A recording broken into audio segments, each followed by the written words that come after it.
Hi everyone, this is a completely unplanned video and not at all what I should be filming, but I've been getting really into this last couple of days making these kind of either journaling card panels or card panels.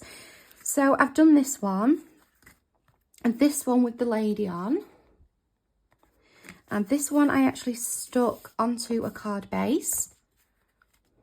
And they're just addictive. They're so addictive. So I just thought while I was in the middle of doing one, I would film it.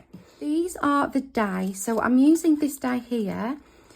The company is called Inlay. I apologise if I pronounced that wrong, but it came in a 2-pack with this one as well. And I just ordered them from Amazon. And all I've been using is a masterboard. I just sat down one day last week, did a couple of masterboards to use up some scraps.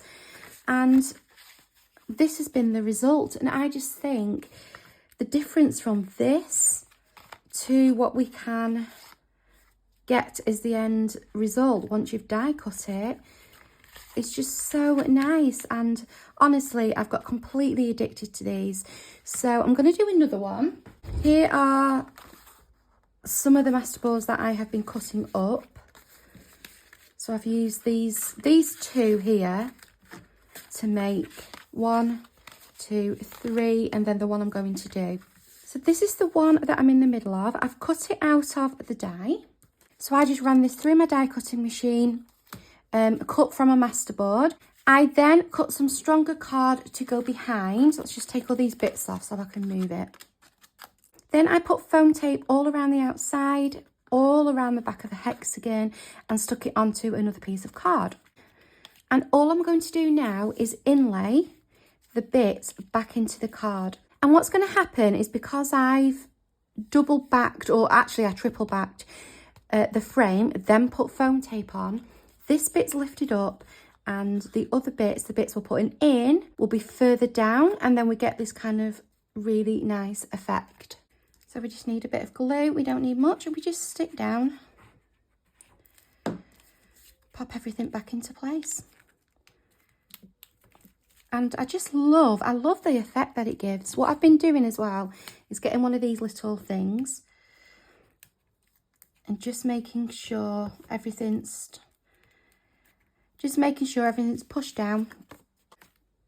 And then we just go around and fill in the gaps, and it's as easy as that, but so effective. And once you get into the swing of making these, it's really difficult to stop.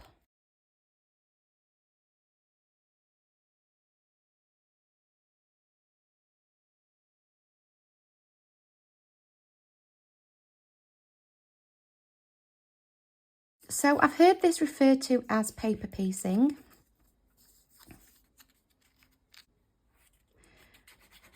So I take paper piecing as basically just getting bits of paper and either doing something like this or arranging them onto a background or something like that. So, you know, literally placing the paper. And it's a term I have heard card makers use.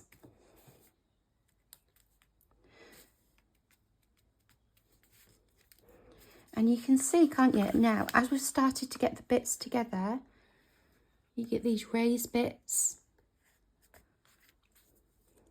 And then the pattern continues on this lower bit. So nice.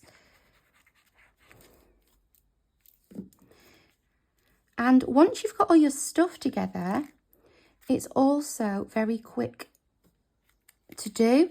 Once you've got everything cut out and backed, and you get to this stage is you know, pretty straightforward really, and doesn't take long.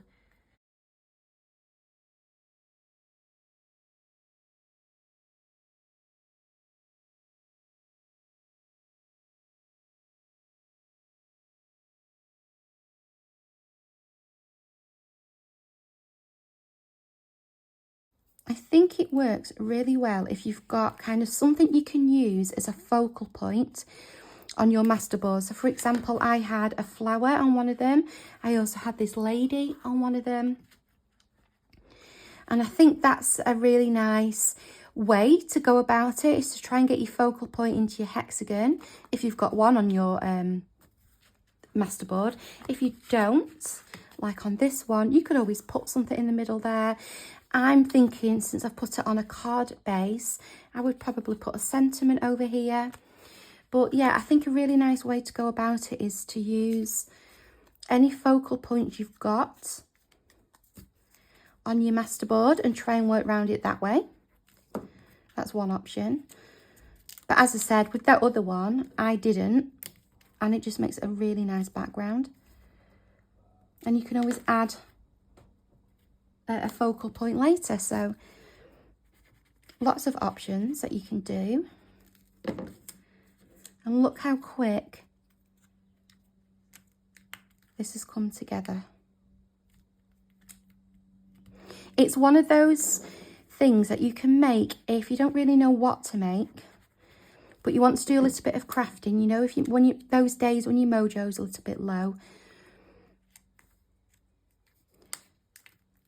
because you could have all these frames ready and cut out just to kind of put them all together. If you just feel like you need a quiet day at your desk, not having to do too much thinking. So there we're done. That's it.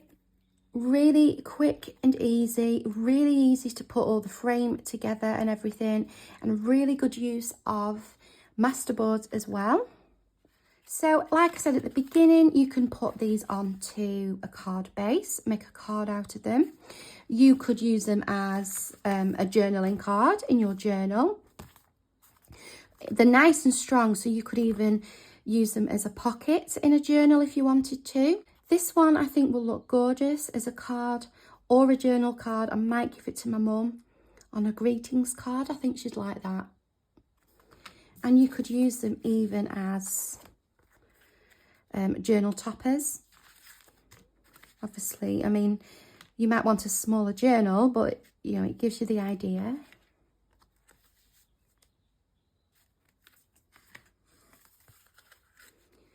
Like that. So if we opened this up, you could put them in like this, and you've got something really textured, and you could make I've got a piece of paper.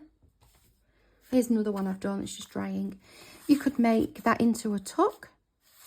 So many different options. And I think what I will do is just sit and do a few more, and then I will have a stash of panels ready to go for whatever it is I choose to use them for. The sun is shining. I'm going to enjoy a lovely afternoon doing a little bit of crafting. I hope you have a lovely week to come, and I'm going to film very soon a tutorial to show how I made the journaling cards, the kind of mixed media journaling cards that I have on my community page. I posted a photo, so if you haven't seen those, you might want to go and see what I've been up to. Don't forget to like and subscribe if you enjoyed the video. It really helps my channel to be seen in the algorithm. And I will see you next time. Take care, enjoy the sun, and I will see you soon. Bye.